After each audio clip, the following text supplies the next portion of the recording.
BOE bucked the central bank trend by keeping rates on hold. Meanwhile, the ECB will curb Greece's cash. With that in mind, Colin Cieszynski joins me down the line for a look at the dollar situation ahead of Friday's jobs data. Colin, the Bank of England decision might have already been priced in, but not surprisingly, there was a negative reaction in the equity markets.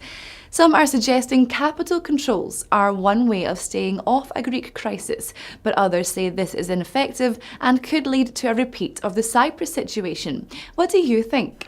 I don't think capital controls would really help at this point. And to be honest, we're several years into a crisis now, and I have to really wonder how much capital is left that hasn't been squirreled away already. And to a certain extent, people have had years to hedge or protect any or take any measures to deal with any capital they had in Greece. The country's been at risk for several years now, so this shouldn't really come as a surprise to anybody at this point. I think in a lot of ways too, we're still in the feeling out phase in negotiations where everybody's taking a hardline stance, and this is common in negotiations and gives them a place to move from. If you're too lenient at the beginning, then when you have to give up ground, then you have to give up more. So I still think at this point there's room for them to negotiate a way out of this crisis, but everything has to start somewhere. The market reaction overall has been fairly limited, to be honest. I mean, we've got Greek Treasury yields have just come up to 10% in the last few minutes. They're still below the recent high, which was 10.79%, and European indices are really trading fairly quietly today overall, just down marginally. US labour market data and consumer spending data all point to another strong print from tomorrow's US non-farm payrolls. Janet Yellen cited the strength of the US labour market at the latest FOMC meeting, but the question still remains, why aren't wages rising? What do you think about this, and what figure are you expecting? We'll start with the NFP figure. I'm expecting probably around, after yesterday's ADP payrolls number, probably somewhere around 220, 225 for non-farm payrolls, and that would put it kind of in what I call the sweet spot. If non-farm payrolls are below 200,000, then the job market is weak, and it suggests the Fed could hold off on interest rate hikes. If it came in above 250, then you'd be saying, no, the job market's really strong, and maybe they have to act sooner. If it comes in between 200 and 250, gives them some room to play with. And overall, I mean, there is still a lot of slack out there in the labor market, which is one reason why I think we're not seeing wages go up as quickly as planned. And in fact, there is a possibility of a negative surprise this month, because we are seeing a lot of layoffs in the oil and gas sector.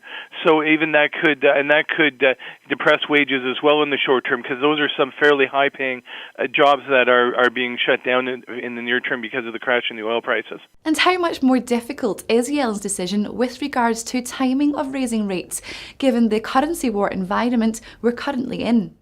I think it does make it more difficult for her, because she's in a bit of a spot now where the U.S., I think, would like to raise interest rates, say at least up towards 1%, which would give them some more flexibility in the future. But at the same time, that's really going against the grain right now, where all the other central banks have been easing through one form or another, whether it's interest rate cuts or quantitative easing or reserve requirement cuts like China did yesterday.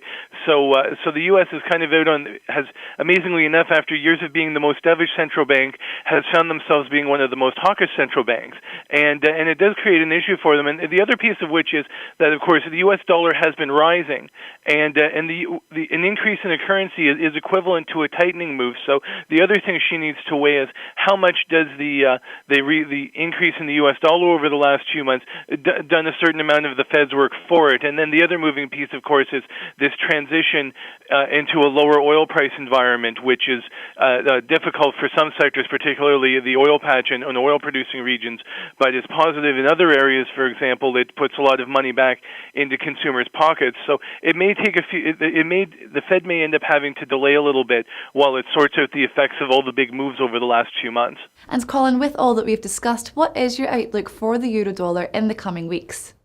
In the coming weeks, I think we're probably going to see it stabilize in a channel between about 111 and 117. The current trading range, as I'm looking here, is about 113.50 to about 115.50, a narrower part of that. But the euro dollar has been under heavy pressure for quite some time.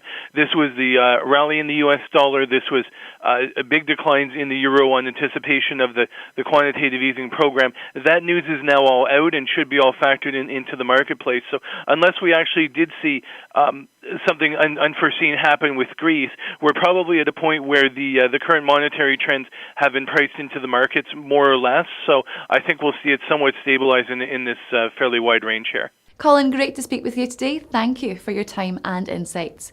Well, viewers, that's all from me for the moment. Also today, the team will bring Commodities Corner and Industry Catch-Up, so please do click back for that. For me and for now, though, it's goodbye.